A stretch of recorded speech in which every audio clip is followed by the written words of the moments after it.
Hey, welcome everyone to a privacy tech video. In this video, I'm talking about how certain devices in your house are tracking your physical movement and they're selling that data. So this is services like your smart TV and your home router, your wireless router, are tracking literally what you're doing in your house and where you're going at what time. If you want to see the written version of the video, you can find a link to my website in the video description, as well as in my website article. I'll have links to all my source links as well, so you can look it up yourself if you need to confirm anything. Okay, so basically I'm talking about based on two things.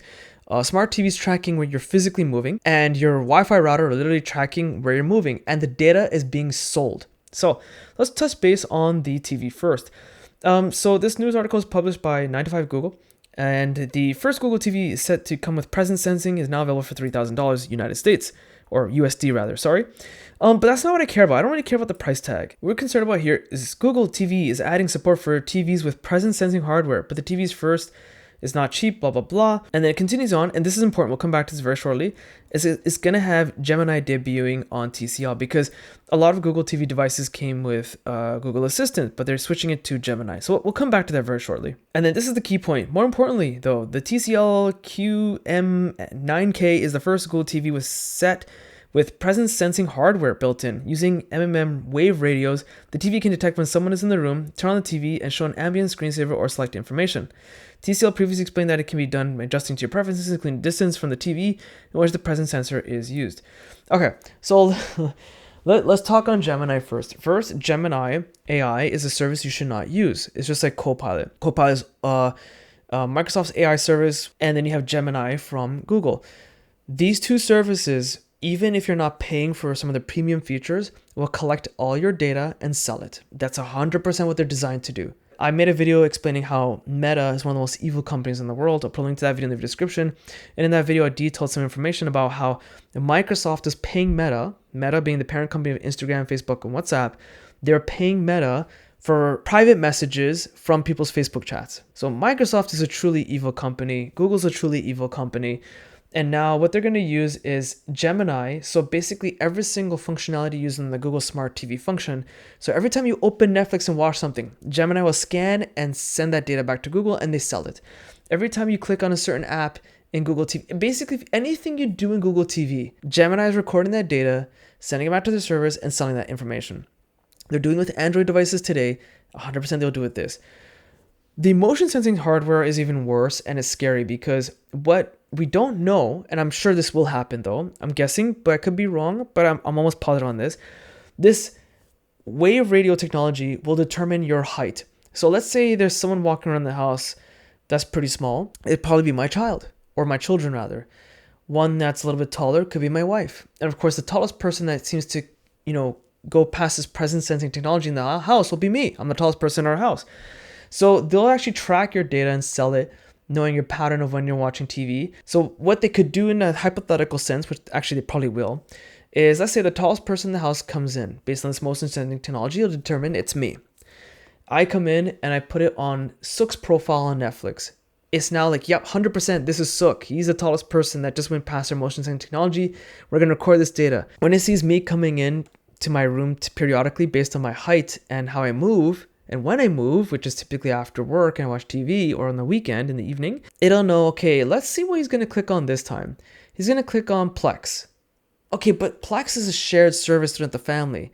But we know based on his height, this is Sook watching stuff. What is he watching on Plex? We can read all the text on the Plex app and send it back to Google.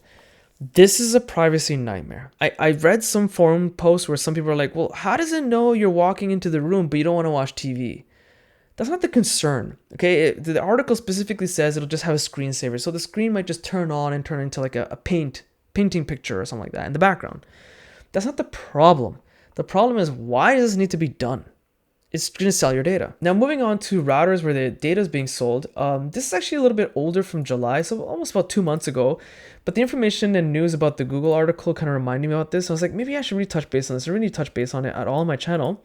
New Xfinity router motion detecting feature. Stokes privacy feature powered by Wi-Fi signals. Now, Wi-Fi signals and motion tracking is not a new concept. The problem is that it's not really done by router companies ISP companies, ISPs being internet service providers. Xfinity is a division of Comcast in the United States, very popular. If you look at this diagram, It literally shows that when you obstruct the Wi-Fi signal, it'll know someone's walking through it at that time. And again, the image credit is from Xfinity. This is their data. But when you have multiple devices connected, so let's say a printer, a speaker, a smart speaker, and a smart TV, you'll have that field of signal going through. And if someone walks through it, they'll know someone's walking and traversing through the house. And here's the part I want to pay attention for. Buried deep within the terms of service, the company has a clause stating that once you enable this feature, you give the company the right to collect your and log your data, which can be subsequently sold to advertisers. That's not the scary part. According to Comcast policy, these logs can be shared with legal disputes or law enforcement under subpoena without requiring additional consent. While it's not tracking you with a camera, it's still observing patterns when you're home, when you're not, how blah, blah, blah. Maybe you're a student in a university house, right? There's a lot of houses people illegally rent out to students.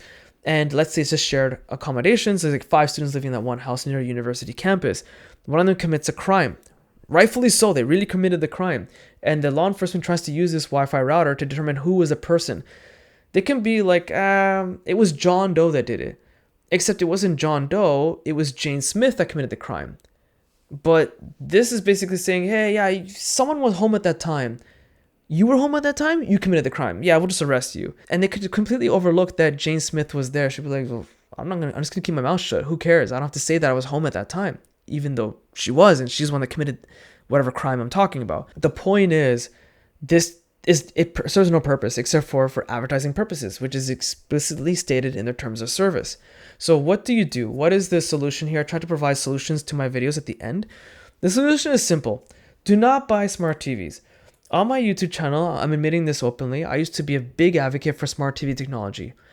The whole smart home thing, I was really into it. I used to review a bunch of products at one point. I regret it. And I'm openly telling you now, I regret that decision. Don't do it. Do not buy smart TVs. I know sometimes it's impossible. Like if you want to buy an OLED TV at a certain size, it's just not possible. The easy solution is just don't connect it to the internet. Just don't do it. You have a Blu-ray player, you have a Linux home theater PC or Windows PC, connect that. And don't install any spyware, adware type of services. You're good to go. That's it.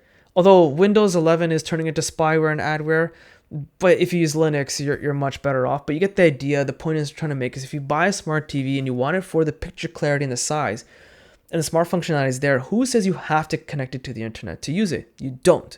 So that's that solution. And also anything with presence sensing technology, just don't buy it anyway. Just don't do it. Just avoid it altogether. Show Google and all these other companies like TCL, you don't want this garbage. When it comes to router technology, first and foremost, you should not be using a router from ISP, okay? In my personal experience up in here in Canada, I've used multiple ISP, internet service providers. I've used multiple routers from all these multiple services throughout the years. I also have friends and family who have used routers from the company. Myself and all my friends and family and all the various ISPs that we have, actually there's not a lot. It's pretty monopolized here in Canada. It's pretty bad. The router is a piece of garbage. It works terribly. I'm not talking about the Wi-Fi tracking. We don't have that problem in Canada yet. But the problem is that they're just garbage to begin with. So what they do is they combine a 2-1 modem and router into one physical box. So it's the modem, so it's getting the service from the ISP, the actual internet, and then they're using it also as a box for Wi-Fi, which broadcasts your Wi-Fi signal. What you can do is turn it to bridge mode. What bridge mode does is that single box, the 2-in-1, it will be your modem. It will receive the internet signal. Then you take an Ethernet cable and plug it into the back of your own router. If you don't know how to do that, typically you can call tech support of your internet company. They'll follow you and walk you through the steps on how to turn into bridge mode. The signal is light years better. I use my own router. It's 10 times better, never disconnects, and you don't have this scare of you being tracked even more. So that is my solution there. That's pretty much a wrap. So I hope you found this video useful. Be cautious of what technology you buy. All these features sound nice.